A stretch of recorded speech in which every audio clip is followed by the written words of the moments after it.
হিন্দু মহিলা একজন মুসলিম দাড়িওয়ালা বয়স্ক মানুষকে মানে যার পণ্যায় আপনি শুনছেন আওয়াজে হক বাংলা, সাথে আমি আমির হক রাজি। গত 3 দিন আগেকার ঘটনা, যার ভিডিও ব্যাপক হারে ভাইরাল হয় সোশ্যাল মিডিয়ায়। একই গাড়িতে যাত্রাপথে এক যুবতী মহিলা এক বাবার বয়সী বৃদ্ধার গালে চড় মারে। কি দোষ ছিল ওই 65 বা 70 বছর বয়সের বৃদ্ধা, যাকে 30 বছরের মহিলার হাতে চড় খেতে হলো? আসলেই কি ওই বৃদ্ধার কোনো দোষ ছিল, নাকি ওই মহিলার স্বভাবে কোনো ত্রুটি আছে, নাকি ওই মহিলা কোনো এজেন্ডা হিসেবে কাজ করছে? তা না হলে কেনই বা ওই যুবতী মহিলা যে নিজের বাবার কথাকে অবাধ্য করে নিজের বাবার বয়সী বৃদ্ধার গালে চড় মারতে গেলেন? চলুন আমরা জেনে নেই এই ভিডিওর মাধ্যমে। গত 2 দিন আগে একটি ভিডিও ভাইরাল হয়েছে সোশ্যাল মাধ্যমে, আপনারা দেখেছেন এই ভিডিওটি। এই ভিডিওতে এক মহিলা, হিন্দু মহিলা একজন মুসলিম দাড়িওয়ালা বয়স্ক মানুষকে মানে যার পণ্যায় অপমান করছে, থাপ্পড় মারছে। এই মহিলার অভিযোগ হচ্ছে তিনি নাকি তার ভিডিও করছিলেন। এটা নিয়ে সোশ্যাল মিডিয়া যখন তোলপাড়, সেই সময় পশ্চিমবঙ্গ রাজ্যের বিজেপির নেতা তথা বিরোধী দলনেতা শুভেন্দু অধিকারী তার নিজের অফিসিয়াল পেজ থেকে সরাসরি পোস্ট করেছেন। পোস্ট করে মুসলিম বিদ্বেষ উগরে দিয়েছেন। এই ঘৃণা বিদ্বেষের রাজনীতি তারা পছন্দ করেন, কিন্তু আমরা যারা ডিজিটাল মিডিয়ায় কাজ করি, আমরা প্রত্যেকটা ঘটনার তদন্ত রিপোর্ট, গ্রাউন্ড রিপোর্ট খুঁজে বের করার চেষ্টা করি, সত্যটাকে খুঁজে বের করার চেষ্টা করি। তো আমাদেরই ডিজিটাল মিডিয়া ফেডারেশনের একটি চ্যানেল, তারা কি করেছে, সরাসরি এই ভদ্রলোকের বাড়িতে চলে গেছে। এই ভদ্রলোকের নাম মফিকুল ইসলাম, তোফাপুর গ্রাম, এটা হচ্ছে মুর্শিদাবাদের ফারাক্কা থানার অন্তর্গত। সেখানে তিনি বসবাস করেন। গত 2 দিন আগে বালুরঘাট এক্সপ্রেসে তিনি যখন যাচ্ছিলেন, সেই সময়কার ঘটনা এই ট্রেনের। তো আমাদের সাংবাদিক বন্ধু তারা তার বাড়িতে যান এবং যাওয়ার পর কি ঘটনা ঘটেছে বিস্তারিত জানার চেষ্টা করেন। তো সম্পূর্ণ ভিডিও পর আপনাদেরকে দিয়ে দিচ্ছি। এবং তার সমর্থনে তার এলাকারই একজন হিন্দু মহিলা এবং একজন হিন্দু পুরুষ, তারাও কিন্তু বক্তব্য রাখেন ওই মুসলিম ভদ্রলোক মফিকুল ইসলামের সমর্থনে। যে মহিলা এই কাণ্ডটি করেছিল, এই মানুষটিকে মেরেছেন, অপমান করেছেন, সোশ্যাল মিডিয়ায় ভিডিও ছেড়েছেন, আমরা সেই মহিলার খোঁজ করছি এবং খুব শীঘ্রই আশা করি সেই মহিলার আসল পরিচয় সামনে আসবে। তবে এটুকু বিশ্বাস, তিনি যেহেতু তার ভিডিওটি সরাসরি যাচাই না করে শুভেন্দু অধিকারী শেয়ার করেছেন, তার মানে আমরা পরিষ্কার যে তিনি ইচ্ছাকৃতভাবে এটাকে পশ্চিমবাংলাকে সাম্প্রদায়িক একটা উত্তেজনা তৈরি করার জন্য ইচ্ছাকৃতভাবে এটা করেছেন। রফিকুল ইসলাম তিনি কি বলছেন, তার প্রতিবেশী, তার সহযাত্রী, একজন হিন্দু মহিলা, একজন হিন্দু পুরুষ, তারা কি বলছেন? ভিডিওটি ব্যাপক শেয়ার করুন এবং ব্যাপকভাবে বিজেপির এই প্রোপাগান্ডার মুখোশ খুলে দিন। একটা ভিডিও ভাইরাল হয়েছে আপনার, সেখানে দেখতে পাচ্ছি আপনাকে প্রচুর মারধর করছে এবং গালিগালাজ করছে, এবং সেই একটাই কারণ, সেখানে আপনি ভিডিও করছেন, কি বলবেন? আমি মোবাইলটা ভিডিও ছবি করেছি, ছবিটা না, মোবাইল সম্বন্ধে আমার অভিজ্ঞতাই নেই ধরুন।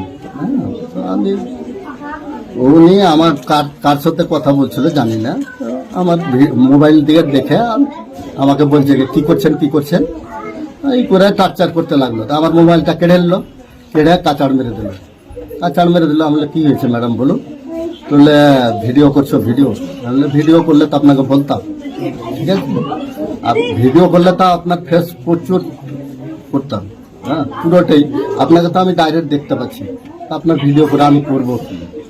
ঠিক আছে, তো কিছু মানলো না, আরপিএফ ডাকলো, আরপিএফ প্রচুর গালিগালাজ, মারধর, হ্যাঁ থাপড়াচ্ছে, গালে থাপড়াচ্ছে, আর কাকে যে ফোন করছে থেপড়েই যাচ্ছে, আমাকে কথা বলার কোনো সুযোগই দিচ্ছে না।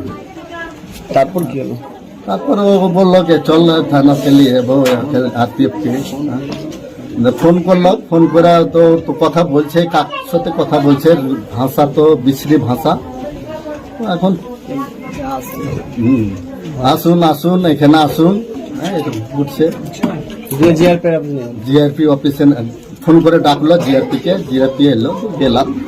আমি চলুন না, আমি কিছু করেছি, চলুন আমি হয়তো।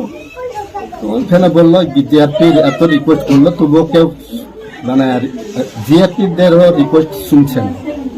হ্যাঁ বলছে আমি একে উঠাতে চাই। আমি রাত ওই 10টার আগে হয়তো ঢুকেছে, 10টার পরে। কি চাইছেন এই রাজ্যে এইভাবে রাজ্য সরকার কি ভিডিও দেখতে পাচ্ছেন এবং আপনার ভিডিও ট্যাগ করে ছেড়েছেন শুভেন্দু, রাজ্য বিরোধী দলের নেতা শুভেন্দু অধিকারী, এবং তিনি মেয়েটাকে বাহবা দিয়েছেন, কি বলবেন? এখানে মানে দেখুন, আমার পাশে যারা ছিল, আমার তো মানে দাড়িটাই হয়ে গিয়ে সমস্যা। আমি এমন কিছু করিনি, এই দাড়িটাই হয়ে গেল মূল কারণ। মানে আপনি মুসলিম? মুসলিম। আপনার নাম? আমার নাম মাফিকুল ইসলাম, বাড়ি? বাড়ি তোফাপুর। আপনারই সঙ্গী আর কি মালদা যাচ্ছিলেন, সেই সময় এক ভদ্র মহিলা, তিনি নাকি ভিডিও করছেন এমনটাই দাবি, তারপরে মোবাইল ফিরে অকথ্য ভাষায় গালিগালাজ মারধর করে, কি বলবেন? আমরা তো পাশের বগিতে ছিলাম, তো এসে দেখলাম মানে হতভম্ব হয়ে একটা বাবার বয়সের লোককে মারছে, কেউ তো প্রতিবাদ করলো না। এবার আমরাও ছেলে বলে ছেলেরাই ছেলের দিকে হয়ে গেল, আর আমি একা মেয়ে, কি বলবো, ওই জন্য আর কিছু বললাম না। মেয়েটারই দোষ ছিল অ্যাকচুয়ালি, ও তো কিছুই তুলেনি, ওর ক্যামেরাটা অন ছিল, বুঝতে পারেনি। ওটা স্বাভাবিক মেয়েদের হতেই পারে, মানুষ তো সব মানুষ তো মোবাইলের সম্বন্ধে জানাশোনা তো জানেও না, ঠিক আছে। এবং তার কি ভিডিও এসছে ক্যামেরায়? না, একটু হাতে অল্প দিয়ে ওইভাবে কটক্ষ গালিগালাজ মারধর করেছে। ওর বাবা নিষেধ করছে কি এগুলো করিস না, কিন্তু মেয়ে তো শুনছে না, করবে। এখন ও কাকে কাকে ফোন করছে। আপনার সঙ্গী হ্যাঁ, কি ধরনের? ভালো, মানে ভালো, কিছু অত জানে না, যেমন বলে তেমন জানে, এটাই।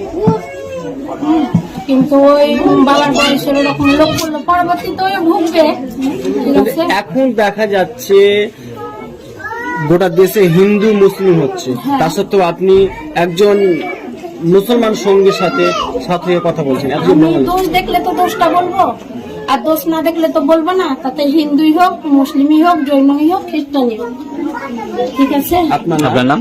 আমার নাম ছন্দা রানী দাস। আপনার বাড়ি?